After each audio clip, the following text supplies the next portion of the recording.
Bien, Pero la que amigos, está... entramos en materia porque la República de Panamá ha sido víctima de campañas negras, campañas de desprestigio, de denuestos, que en algunos casos han dado la impresión de que en este país todo es cuestión de saciedad, para efectos de saciedad y de suciedad en cuanto al manejo de la cosa pública. Eso nos ha hecho muchísimo daño a nosotros como país y aparentemente ya pues Panamá va a cambiar esa dinámica y va a tratar de canalizar algunas estrategias tendientes a cambiar el curso de ese tufillo que tenemos nosotros en cuanto a no defender o mantener estoicamente, aguantar este tipo de campañas. Milton tiene una información que se genera en Europa, ¿no?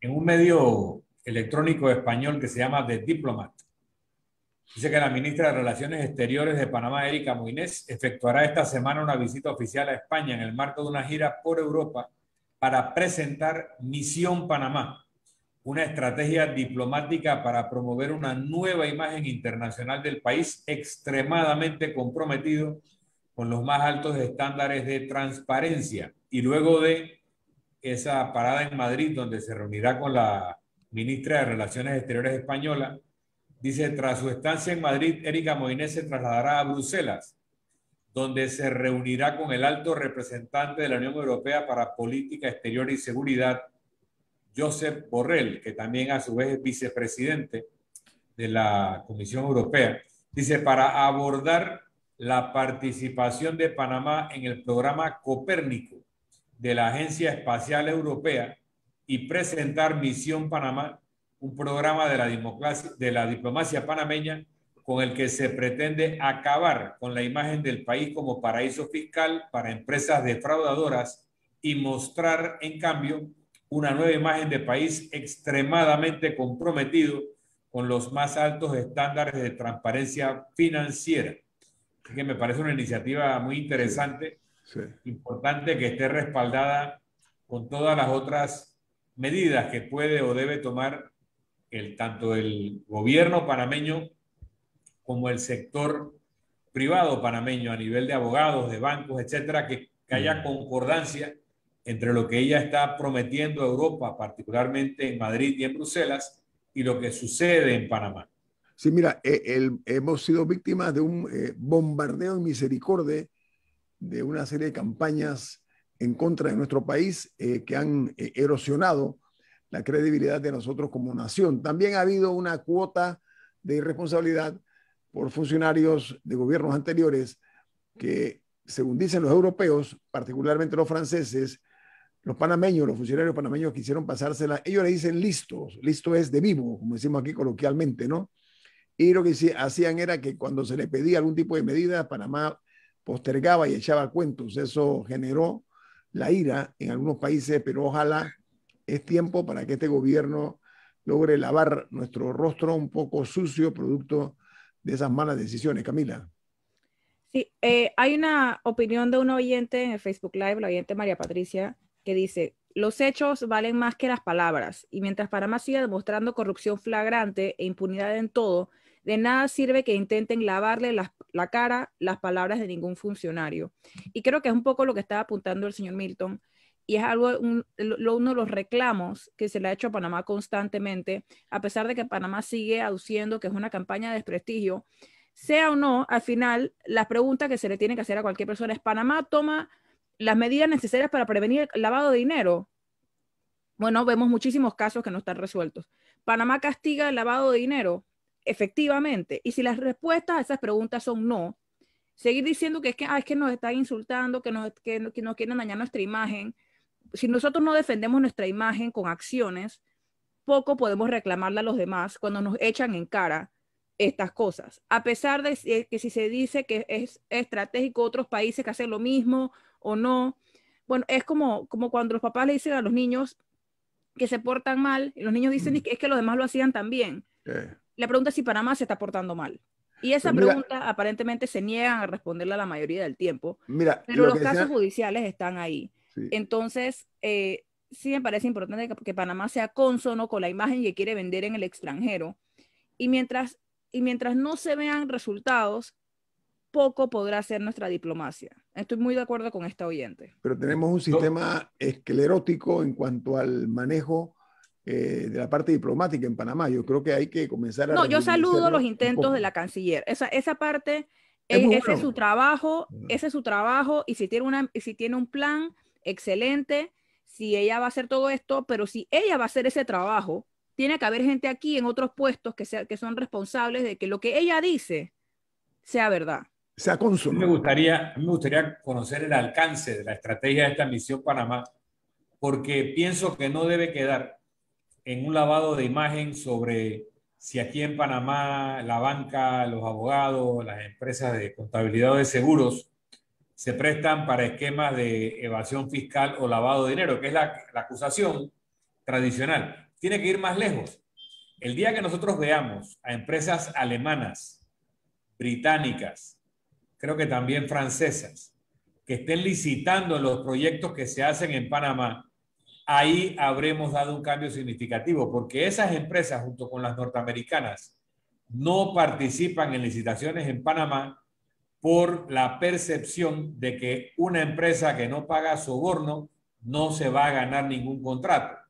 Entonces, el tema de la imagen de Panamá tiene que ver con lo primero, que es lo que era objeto de los papeles de Panamá, pero también tiene que ver con lo segundo, de que empresas serias que en los países de origen serían investigadas por delito de corrupción por haber sobornado a alguien en otro país, que es la legislación que tienen en Estados Unidos, Inglaterra, Alemania, etcétera.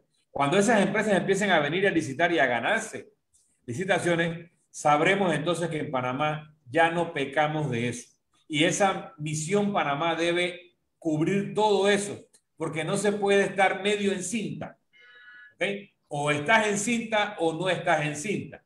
No podemos ser un país comprometido con la transparencia en los temas que tienen que ver con bancos, abogados, etcétera, pero no en los temas que tienen que ver con las licitaciones públicas. Pero ¿sabes qué? También hay que hay que erradicar esa sensación de turbiedad en el grupo de poder de los gobiernos pasados, pero en el reto de este gobierno, comenzando por ahí, turbiedades en el grupo del poder, por una parte. Por la otra, hemos tenido años años pródigos en escándalos, hay que decirlo. Se ha pretendido, con estrategias hasta malsanas, en algunos casos, pretender aplicar una dosis, digamos, de olvido o de ignorar los escándalos, de distraer la atención de nosotros, algo de amnesia en cuanto a eso, y es parte de la responsabilidad de nosotros los medios no permitir que se olvide estos casos que nos han hecho mucho daño, que han afectado la imagen de Panamá,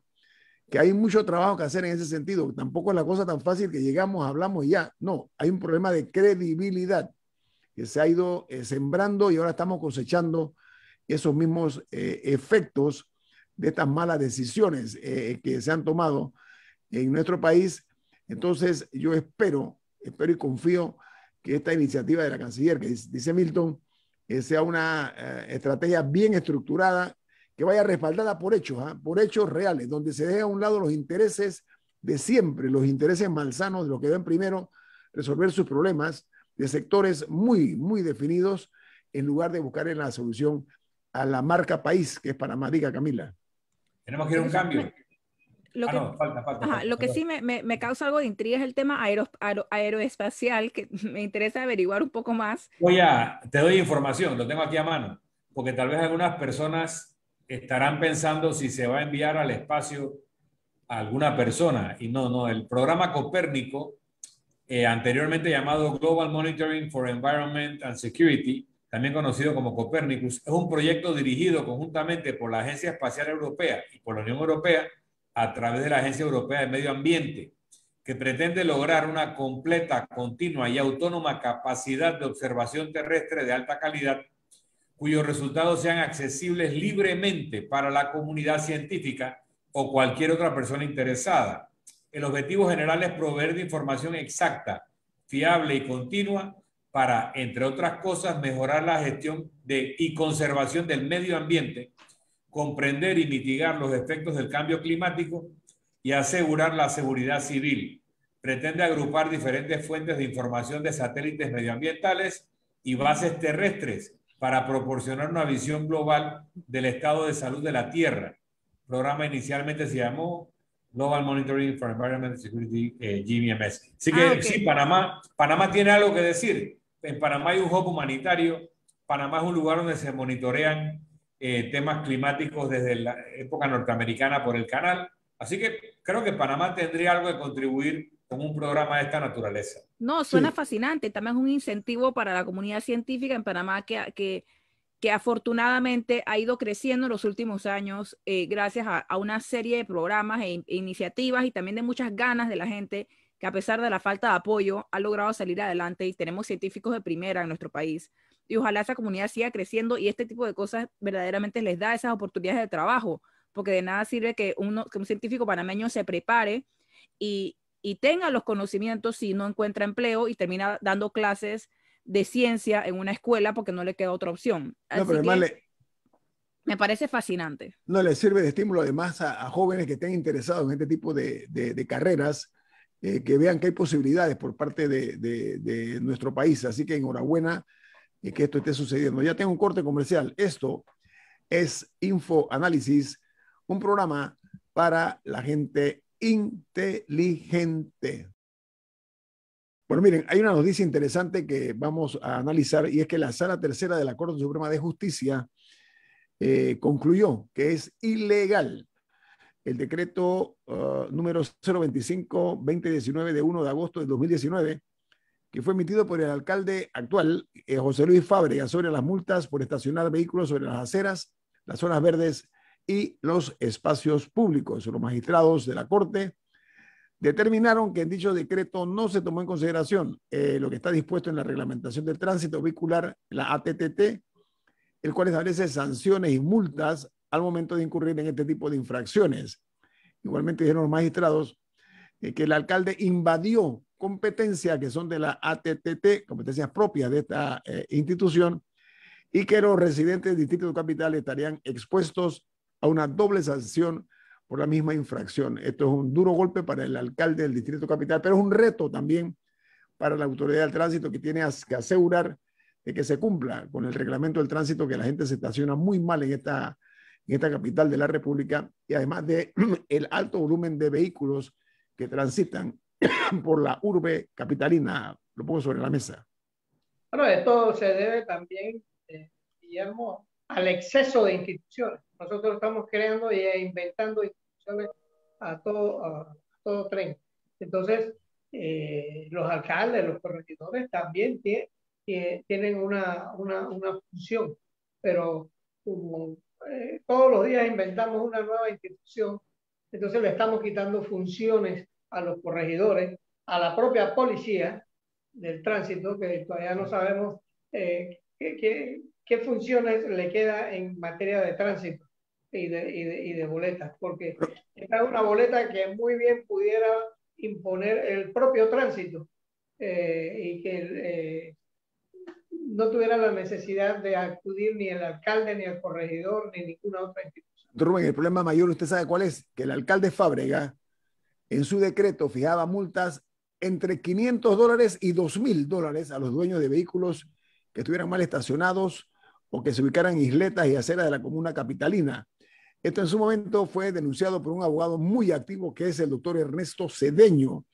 A mí se me ocurre pensar que una multa por mal estacionado de $500 hasta $2,000 la veo muy difícil de que pueda aplicarse, sobre todo en una crisis económica como la que vive Panamá. Yo creo que ahí el alcalde, como dice usted, señor Murga, esta es una multa para mamuts, usted es un término para elefante, como que usted dice, no puedes poner una multa de $500 a alguien por estarse estacionando, menos $2,000. Entonces, ese exceso fue derrumbado por la Corte Suprema de Justicia. Digo, pero el problema no fue en los montos. No, yo sé, pero estoy nada más señalando. Fue un tema de competencia sobre quién es la autoridad que debía encargarse de ese tema. Algo importante es que el decreto no solamente habla del tema de estacionamiento, el decreto también modificaba multas por ejemplo, quienes tenían un lote baldío o ciertas estructuras, si no le daban mantenimiento, si estaba la hierba alta, o sea, si no cuidaban, estas cosas también se aumentaban las multas por eso y por otros temas. Algo que me parece interesante, que tengo aquí el decreto enfrente, El decreto, todos los artículos modifican artículos de otro decreto. O sea, ninguno son artículos originales.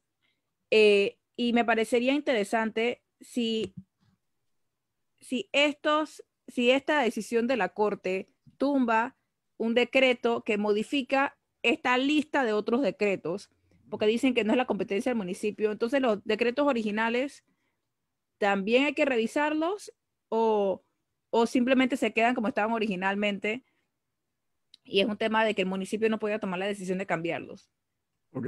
Bueno, lo que ocurre aquí es que sí hubo excesos en cuanto a la aplicación de estas multas en un país donde no hay estacionamientos públicos, hay que decirlo, no hay estacionamientos públicos suficientes para el número exagerado de vehículos que transitan por la ciudad capital de la República. Oye, ahí el sí, tema pero eso también genera la pregunta de hasta cuándo se puede seguir utilizando espacio para dejar carros estacionados ahí por horas y cuando es espacio que puede tener otro uso. Sí, la otra... Entonces, y también el desorden de las personas, porque una de las cosas que hacía este decreto es que ponía multas más altas si la gente se estacionaba encima de las aceras nuevas, de las aceras del proyecto de revitalización. Sí. Porque obviamente son unas aceras que tenían adoquines y otros temas que costaron muchísimo dinero y que a cada rato se veía autos estacionados encima.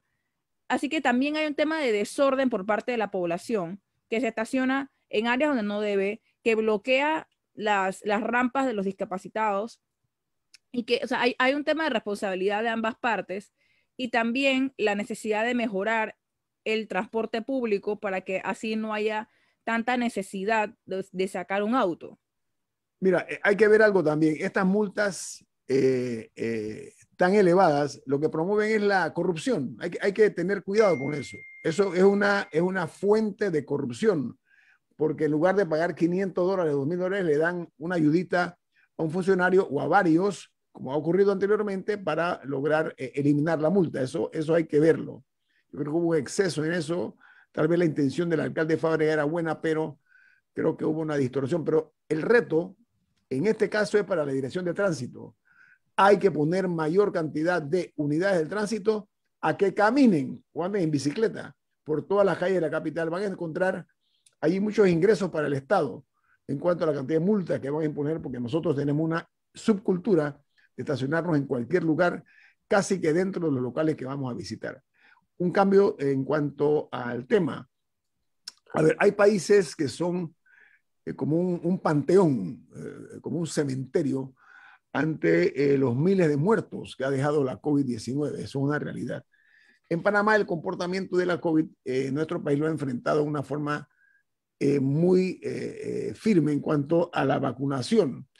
El Ministerio de Salud anunció que van a continuar incluyendo a los centros comerciales, a los malls, como se le llama, como punto de vacunación por parte de esta autoridad, y se reunieron con la Asociación de Malls o Asociación de Centros Comerciales de Panamá, porque ya en Albrook Mall la vacuna AstraZeneca se está incluyendo en el servicio a la sociedad, en todo caso a personas mayores de 30 años, para los interesados que tienen que proceder de acuerdo a lo establecido. Entonces, a mí se me ocurre pensar que podemos también incluir, como los Estados Unidos de América, farmacias gratuitas, por supuesto, que sean enfermeras y equipo del Ministerio de Salud. No estoy hablando de que se le da a las farmacias ese negocio, ni mucho menos, de ninguna manera, porque esto debe ser gratis, la aplicación de la vacuna de la COVID-19, pero que se amplíe en los Estados Unidos, en la CVS, en Walgreens, todas estas cosas tienen este servicio que es gratuito en los Estados Unidos, y que en Panamá también la vacuna debe ser aplicada en forma gratuita, porque el informe del Ministerio de Salud, y esto quiero tener mucho cuidado en señalarlo, el informe de epidemiología registró que ayer hubo 6 nuevos decesos, pasamos de 1 a 6, y 10.491 casos activos, para un total de 393.727 infectados en la República de Panamá y 6.475 fallecidos. La noticia buena es que se han recuperado más de 376.000 personas, para ser precisos, 376.761 personas se han recuperado. No obstante, el saldo es muy alto para una nación pequeña como Panamá. Y la buena noticia que quiero señalar, y la pongo sobre la mesa, es que en Chiriquí van a abrir 4 nuevos puestos de vacunación. Van a estar ubicados, uno en la escuela de Bugaba, otro en la escuela de Volcán, en el centro de salud de Sereno y en Paso Canoas. Hay que también en el centro de salud de San Félix, en la escuela bilingüe de Paso Canoas. Hasta este momento en Chiriquí se han estado vacunando en 2 sitios. Uno es la Feria Internacional de David y en la escuela Daniel Octavio Crespo. Yo creo que es muy importante que esto no únicamente se dé en la provincia de Chiriquí, que está muy azotada por la COVID-19, sino en el resto de las provincias de la República. Camila.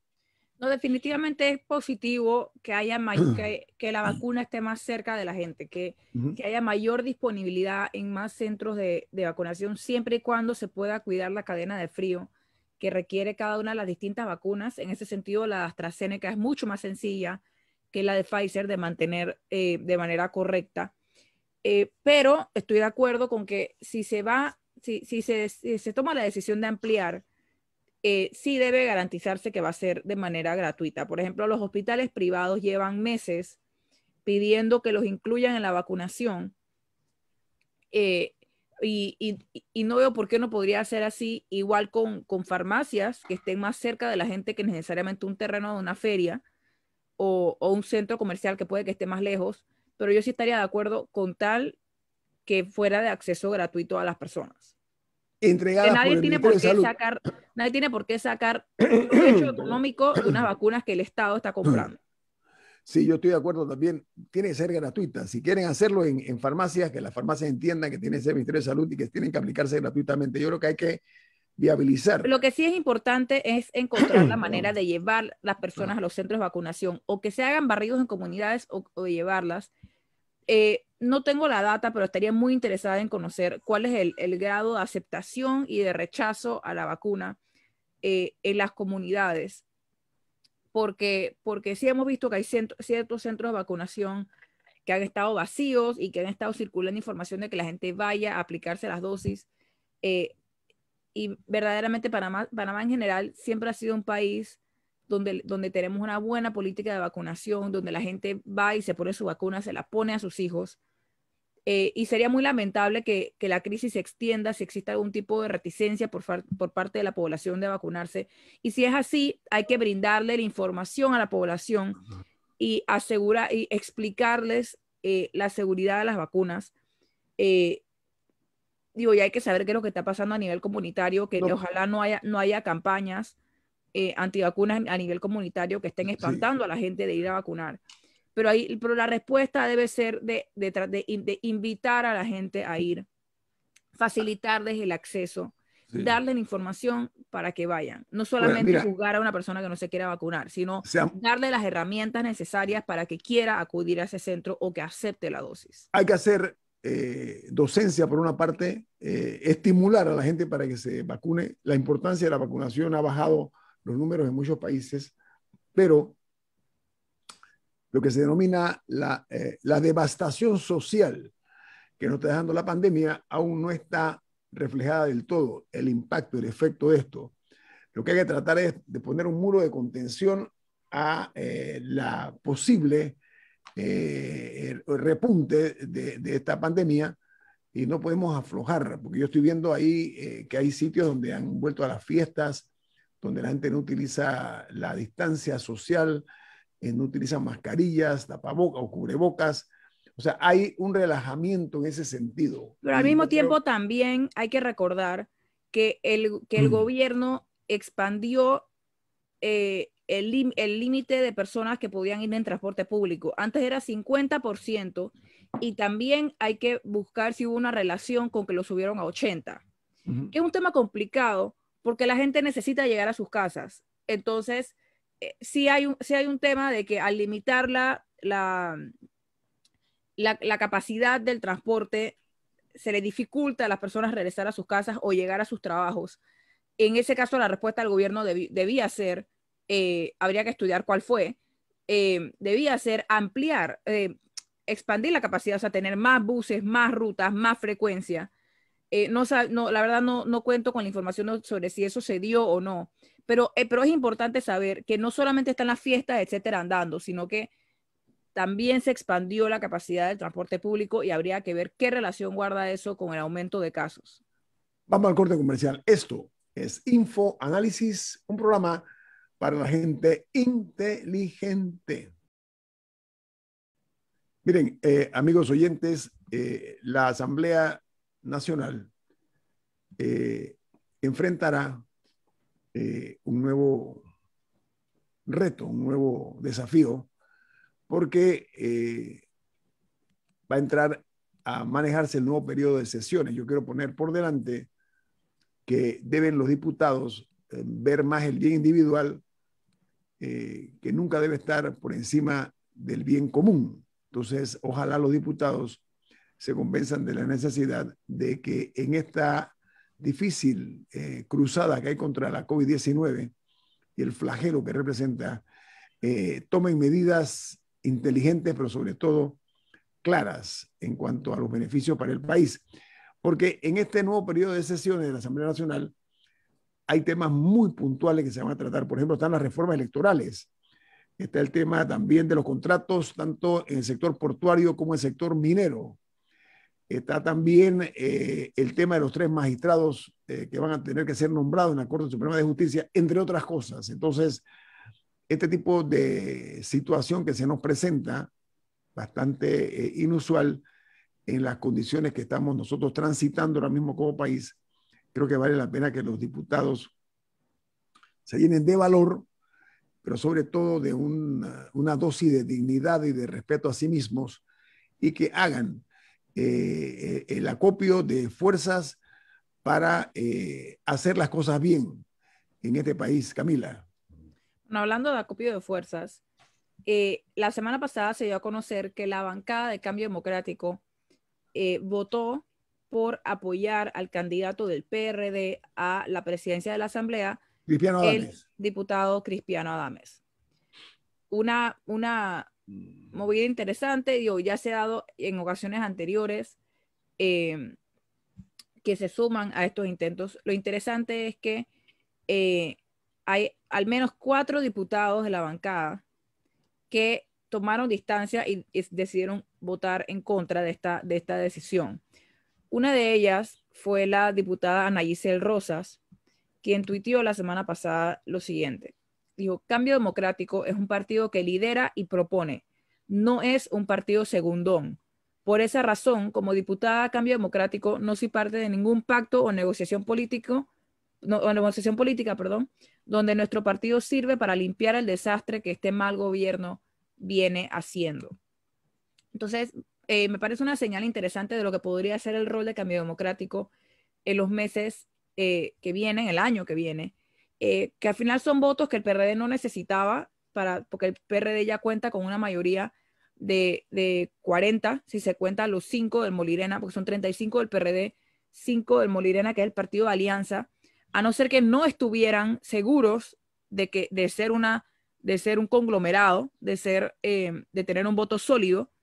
En tal caso, sería interesante si es que existen ese tipo de fracturas dentro de la bancada del PRD o en la alianza con el Molirena, y por eso decidieron extenderle la mano a Cambio Democrático para tratar de atraerlo y de contar con unos votos extra, así como de colchón, como de seguridad.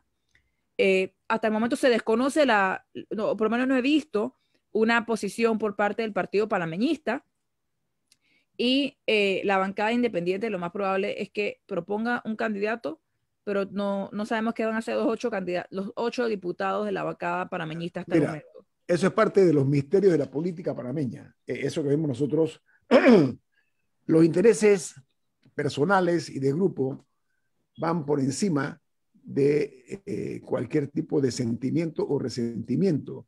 A la hora de la hora, este es un tema que al final del día es un tema de intereses, pero deben ponerse los intereses del país por delante. Hay quienes dicen que en situaciones como estas, los enemigos tradicionales se abrazan y se dan cariño mutuo para lograr objetivos y propósitos no siempre sanos.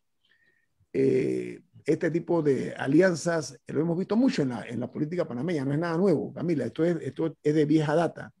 Lo importante es que estos temas que se van a tocar, como dije yo, de los contratos de las mineras, el contrato de los puertos, perdón, discúlpenme, el tema relacionado con el nombramiento de 3 magistrados de la Corte Suprema de Justicia, perdón, son cosas que no pueden pasar inadvertidas para la opinión pública. Por eso no, estamos de acuerdo y todavía no sabemos cómo van a votar. Lo que digo es que es interesante que hasta el presidente del partido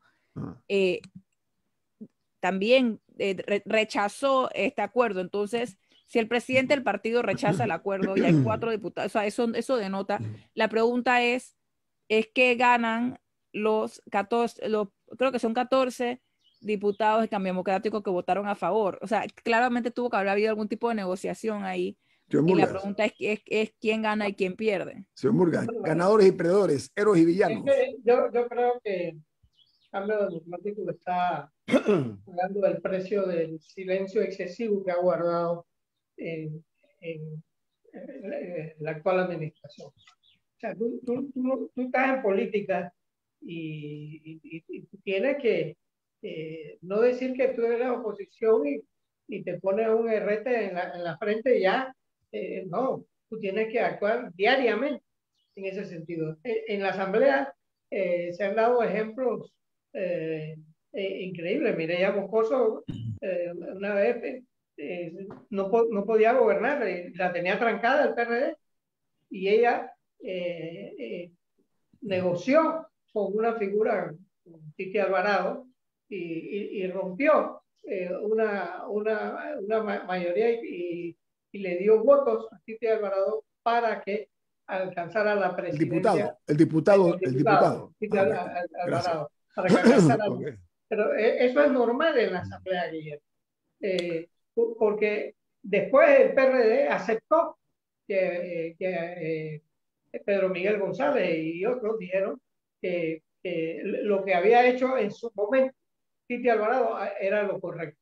Porque la Asamblea no puede trancar al Ejecutivo. Sí, pero yo, la pregunta mía va en otra dirección. A ver, históricamente, en los últimos quinquenios, muchos diputados acatan abyectamente órdenes que vienen de arriba, como se le dice, o de los líderes del partido y toman decisiones que incluso afectan la imagen de los partidos porque van en contra de los principios de las agrupaciones políticas. En este caso, la señora diputada Giselle Rosas se llama, ¿no? Ana Giselle Rosas está rompiendo ese tipo de cerco, por ejemplo, y hay otros más que lo están dando. La pregunta mía es, se le llama que la línea del partido. Yo no sé hasta dónde eso se va a respetar hoy día.